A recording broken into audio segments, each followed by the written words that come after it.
দৌলতখান উপজেলা উত্তর জয়নগর ৭ নং ওয়ার্ডে জমিজমা সংক্রান্ত বিরোধকে কেন্দ্র করে একটি মিথ্যা বিভ্রান্তিকর ভিডিও তৈরি করে উত্তর জয়নগর ইউনিয়ন যুবদল সাধারণ সম্পাদক আজাদকে সামাজিক যোগাযোগ মাধ্যমে হেনস্থা করার অভিযোগ পাওয়া গেছে।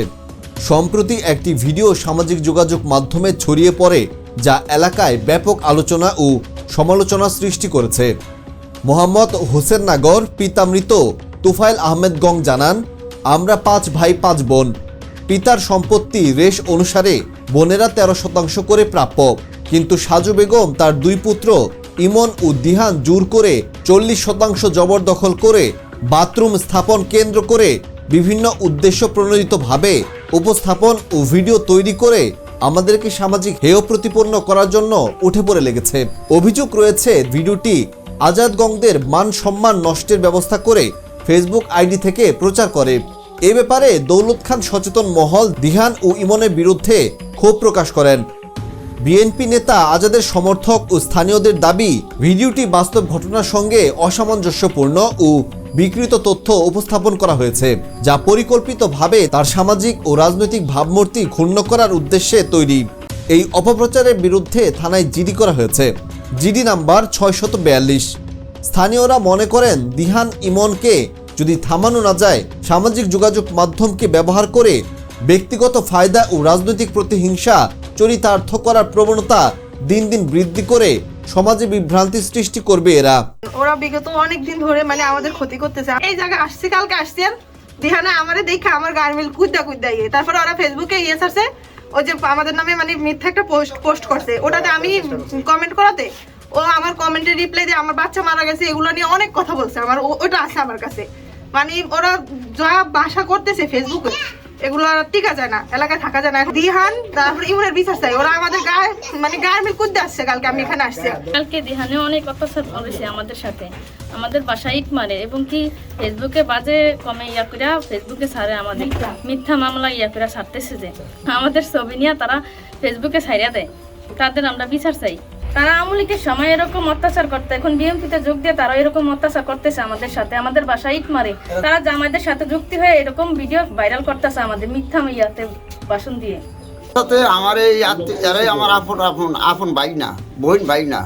এদের সাথে আমাদের জায়গা জমি নিয়ে যা বিগত 4 মাস পর্যন্ত গন্ডগোল চলে। সাজু, ইমন আর দিয়ান এরা 4 মাস আগে একটা ঘটনা ঘটাইছে, সেখানে একটা বাথরুম দেওয়া ধরছে আমার ঘরের পাশে। তখন আমি বাধা দিয়ে আমি থানায় গিয়ে তাদের বিরুদ্ধে একটা দরখাস্ত দিছি। সেখানে আমার থেকে কুটিবের মাধ্যমে 1 মাসের সময় নিছে। 1 মাস পরে বৈশিরা ফসলা দিব কইয়া, আর তাদের কাছে যায়ও নাই, কোনো ফসলও দেয় নাই। আবার যখন নির্বাচন শেষ হয়ে গেছে, এই গতকাল 17 তারিখ সকালে আবার লোকজন নিয়ে আসে আবার কাজ স্টার্ট করছে, জোর দখল করা ধরছে।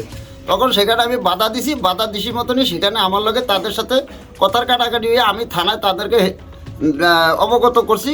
থানা থেকে পুলিশ আসার আগেই তারা এই যাইয়া বলাতে যাইয়া তার আত্মীয় স্বজনের মাধ্যমে এই বিভিন্নভাবে এই আমার লগে এই ফেসবুকের মাধ্যমে আমারে মানক্ষুণ্ণ করতেছে, আমার বিরুদ্ধে হুমকি অমূল্য আচরণ করতেছে। এই মর্মে আমি থানার তার বিরুদ্ধে আমি সন্ধ্যায় একটা চিঠি করছি। বলাতে গিয়া আমার বিরুদ্ধে মিথ্যা মামলা দেওয়ার জন্য লোকজন নিয়ে, আওয়ামী লীগের লোকজন এবং জামাতের লোকজন একসাথে এমন আমার বিরুদ্ধে ষড়যন্ত্র করে আমার রাজনীতি ক্যারিয়ার ধ্বংস করার জন্য আমার বিরুদ্ধে এই অপপ্রচারগুলি চালাইতে আছে। 4 নং উত্তর জনগর ইউনিয়নের আমি যুবদলের সাধারণ সম্পাদক। আমার রাজনীতি আজকে 28 বছর। আমার নেতা আলহাজ হাফিজ ইব্রাহিমের আদর্শের আমি একজন সৈনিক। আমি অনেক ত্যাগ স্বীকার করে আমি বিএনপি করছি, কিন্তু আজকে আমার 5 তারিখের পরে আমার নেতা আলহাজ হাফিজ ইব্রাহিমের কথা আদর্শ ফলো করে আমরা দল করছি। কোনো অন্যায় কাজ এলাকায় করি নাই, কেউরে করতেও দেই নাই। দিয়ান আর ইমন ওরা আওয়ামী লীগের 17 বছরের আমলে আওয়ামী লীগের ছত্রছায়া থাকে, ক্ষমতা বিস্তার করে এলাকায় মাদক সেবন, মাদক বিক্রি, বিভিন্ন খারাপ কাজের সাথে জড়িত হয়ে ওরা চলছে। এবং ওরা টিকটক করে একটা আইডি খুলছে ফেক। এই যে ধরনের আইডির ভিতরে আমাদের এই রাজনীতির খেয়াপূর্ণ করার জন্য, আমার হেনস্থা করার জন্য, আমার রাজনীতির ক্যারিয়ার নষ্ট করার জন্য একটা মহল চক্রান্তভাবে শিখাইয়া আমার এই নষ্ট করার জন্য আমার এগুলি করতেছে। আমি এটা সর্বোচ্চ বিচার দাবি জানাই। আমার নেতা আলহাজ হাফিজ ইব্রাহিম সাহেব, আমার নেতা, আমার থানার নেতৃবৃন্দুর কাছে আমি বিচার চাই। উপযুক্ত তথ্য ভিত্তিতে গোয়েন্দাভাবে তদন্ত করে যদি কোনো আমি অন্যায় করে থাকি সর্বোচ্চ সাজা আমাকে দিব, আমি মাথা ব্যথা নিব। আমার বিরুদ্ধে এই যে টিকটক করে এই মিথ্যা অপচার চালাইছে, এটার আমি সর্বোচ্চ বিচার চাই। আমি তাদের আইনের আওতায় নিতে চাই। এলাকার মানুষ মাতারিরা গোসল করে, নোংরা ভিডিও করে, এই ভিডিওগুলি হয় ফেসবুক আইডিতে পোস্ট করে, টিকটক করে। আমি সর্বোচ্চ সাজা চাই। এই ঘটনা সুষ্ঠু তদন্তের মাধ্যমে প্রকৃত সত্য উদ্ঘাটনের দাবি জানিয়েছেন এলাকাবাসী।